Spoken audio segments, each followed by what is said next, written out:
Şu meydanı dolduran Doğu Türkistan halkının Çin işgalini asla ve asla kabul etmeyeceğini bugün bu meydanda haykırmak için buraya gelen aziz halkım ve Doğu Türkistan halkının haklı davasında bizimle beraber yürüyen, davamızı gönül veren aziz Türk halkı, aziz vatanımız Doğu Türkistan'ın barbar Çin işgali altına girdiğine 71 yıl geçti. Bu 71. yıl dönümü münasebetiyle basın açıklamamıza bizi yalnız bırakmayan, bizimle beraber haykıran tüm arkadaşlarımıza gönülden teşekkür ediyoruz. Değerli basın mensupları, 71 yıl önce, yani bugün 1 Ekim 1949'da dünya, insanlık, barış ve mutluluğa tehdit olan zalim faşist komünist Çin Cumhuriyeti'nin kurulduğu, dolayısıyla Doğu Türkistan, Tibet ve İç Moğolistan gibi devletlerin ateist Çinliler tarafından resmi olarak işgalinin başlandığı kara matem bir gündür. Bundan tam 71 yıl önce Çin Komünist Partisi başı faşist Mao, kadim Türk İslam toprağı olan Doğu Türkistan'ımızı işgal ettikten sonra Çin Komünist rejimine bağlandığını resmen açıklamış ve bu tarihten 6 sene sonra, yani 1955'te Doğu Türkistan'ın adını değiştirerek sözde Sincan Uygur Özerk Bölgesi olarak ilan etmiştir.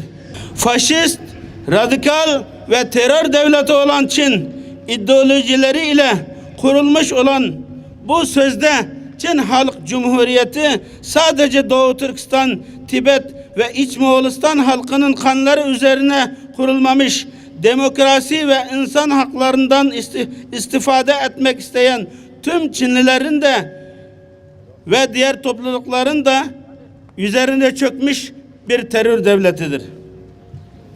Bugünkü modern dünyada görmekteyiz ki Çin'in bu faşist ve işgalci ideolojisi yok olmamış. Aksine Çin'in ekonomik olarak büyümesiyle beraber daha da artmıştır. Günümüzde ÇKP elebaşı Xi Jinping'in Çin'in 2050'de dünyaya hakim olacağına ilişkin Çin rüyası olarak yayınladığı demeç ve açıklamalarında Çin emperyalist devletinin hedefleri ve işgalci zihniyetinin daha da genişlediğini görebiliyoruz. Çin bu emperyalist hedefleri doğrultusunda Çin'in batıya açılan tek kapısı ve Büyük İpek Yolu projesinin omurgası olan Doğu Türkistan'da güvenliği bahane ederek 71 senedir işgal altında tuttu. Doğu Türkistan'da etnik, kültürel, demografik ve dini soykırım ve asimilasyona soyulmuştur. Çin'in işgal ve sömürücü zihniyetinin sadece Doğu Türkistan, Tibet halkıyla sınırlı olmadığına, şu anda Afrika devletleri ve 3.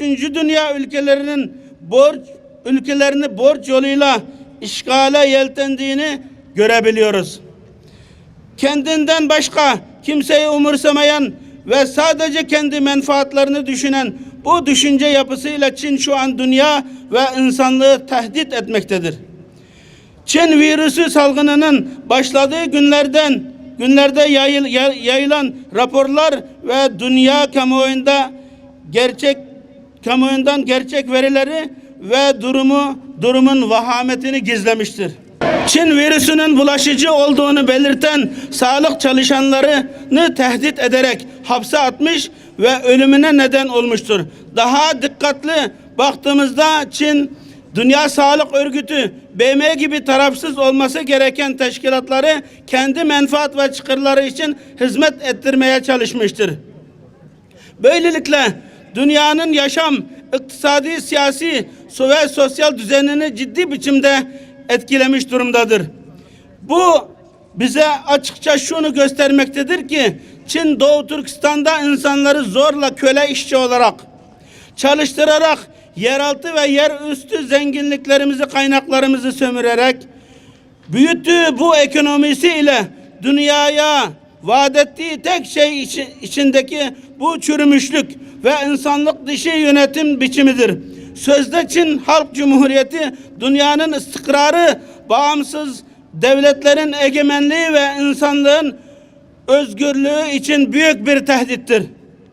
Çin rüyası ideolojisi dünyayı büyük bir Çin'e dönüştürmeye çalışan ve tüm insanlığın hak ve özgürlüğünü hiçe sayan, insanlığı sadece tüketici gözüyle bakan ve sadece Çinliler için zorla çalışan birer köleler olarak düşünen yönetim biçimidir. Modern devletlerin zalim Çin'in hegemonyasının daha da artması için bir kuşak bir yol gibi kan ve insan hakları ihlalleri üzerine yürütülmüş projeleri destekleyerek Çin emperyalizmin büyümesine katkı yapması her devletin sadece kendi bağımsızlığını değil tüm dünya halkının özgürlüğünü ilgilendirmektedir. Kıymetli basın mensupları, şu anda Çin'in ana vatanımız olan Doğu Türkistan'da yaptıklarını 3 ana madde altında sayabiliriz. Birinci, Çin şu an tüm dünyanın gözü önünde Doğu Türkistan'da büyük bir etnik, kültürel, demografik ve dini soykırım yapmaktadır. Çin'in Doğu Türkistan işgalinden bugüne kadar Taklamakan çölünde yaptığı nükleer denemelerin de kaynaklanan radyasyona zehirlenen insanların ölümü ve Urumçi katliamı başta olmak üzere birçok toplu katliamlarda öldürdüğü insanların sayısı birkaç milyonu aşmaktadır. Komünist Çin, Doğu Türkistan'da nüfus kontrolü adı altında Doğu Türkistan nüfusunun azalması amaçlı sözde aile planlama projesi çerçevesinde kürtaj ve kısırlaştırma yönetimleriyle Türk nüfusunun artış seviyesini korkutucu derecede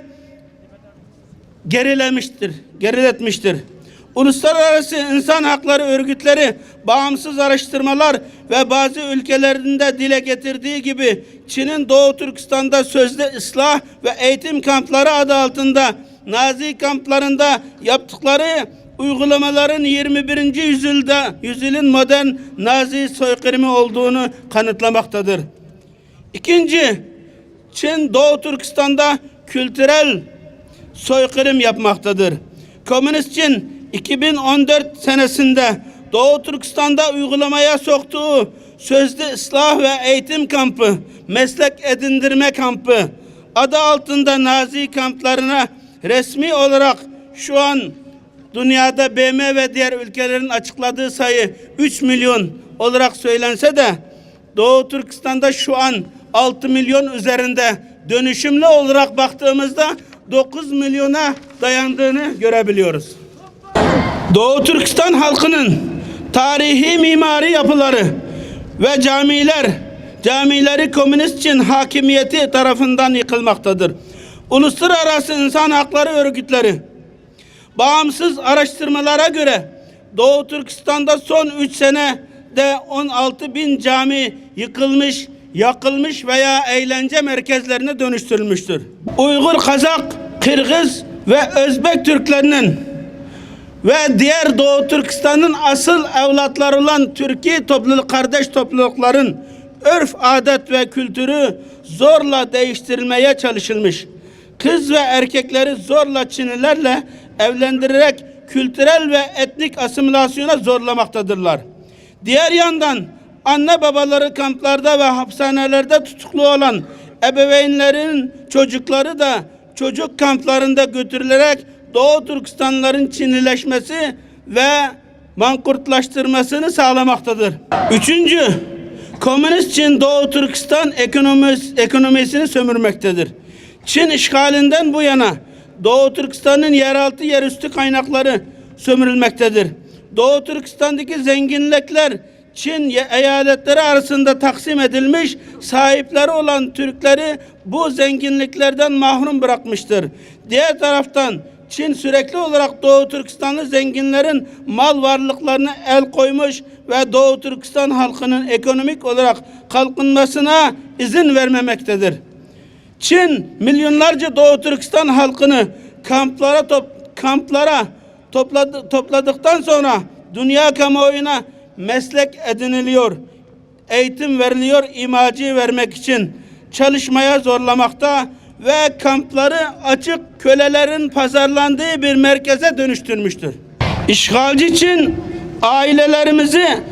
aileleri hapiste olan yetişkin Doğu Türkistanlı gençleri zorla Çin'in iç kesimine ucuz emek gücü yani köle o işçi olarak göndermektedir.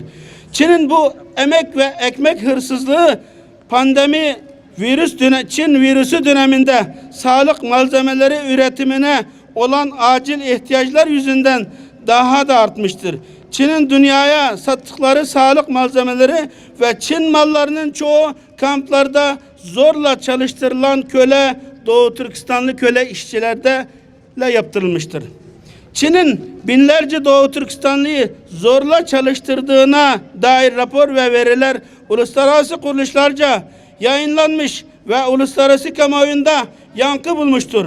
Çin'in Doğu Türkistanlıları zorla çalıştırdığı ve herhangi bir ücret ödemediği kanıtlayan belgeler ortaya çıktıktan sonra küresel firmaların bir kısmı Çin ile olan ticari işbirliğini gözden geçirmektedir. Ancak uluslararası baskıya rağmen Çin Doğu Türkistanları zorla çalıştırmayı durdurmamış, halen de insan hakları ilkelerine karşı bu uygulamalar şiddetle devam etmektedir. 3 ana başlık altında saydığımız tüm bu korkunç sorunların tek ve en önemli kaynağı ise Doğu Türkistan'ın işgal edilmiş olmasıdır. Ve bundan kurtulmanın tek çözümü Doğu Türkistan'ın istiklalidir. 6000 yıllık bir medeniyete sahip olan Doğu Türkistan'ın istiklali sadece Doğu Türkistan halkını ilgilendiren bir husus değil. Önce Batı Türkistan'daki Türk Cumhuriyetleri olmak üzere tüm Türk devletlerini ilgilendiren, dolayısıyla tüm Türk İslam alemi ve insanlık için barış ve istikrar getirecek olan bir meseledir. Diğer taraftan mevcut iktidar partisi olmanın sorumluluğu ile Doğu Türkistan davası ile daha yakından ilgilenmesini, Çin'in Doğu Türkistan'daki soykırım cinayetlerinin bir an önce son bulması açısından Türk-Çin ilişkilerinde daha cüretkar adımların atılmasını ve bir kuşak bir yol gibi sadece Çin'i güçlendirecek projelerde mutakabiliyet çerçevesinde Türkiye'nin çıkar ve menfaatları ile birlikte Doğu Türkistan halkının bekası, hak ve hukuklarının göz önünde bulundurmasını talep ediyoruz. Tüm devletleri, özellikle Türk Müslüman devlet ve yöneticilerini, İslam İşbirliği Teşkilatı'nı, tüm siyasi parti ve uluslararası sivil toplum kuruluşlarını Çin'in Doğu Türkistan'daki soykırım politikasına karşı güçlü tavır almaya davet ediyoruz. Özellikle Türk ve Müslüman devletlerin liderleri konumunda itiraf edilen Türkiye Devleti'ni tarihi, etnik, kültürel ve medeniyet bağının temeli olarak gördüğü Doğu Türkistan'da yok edilmekte olan soydaşlarını uluslararası platformlarda güçlü biçimde Doğu Türkistan halkının hak ve hukuklarını koruyucusu olması için çağrıda bulunuyoruz.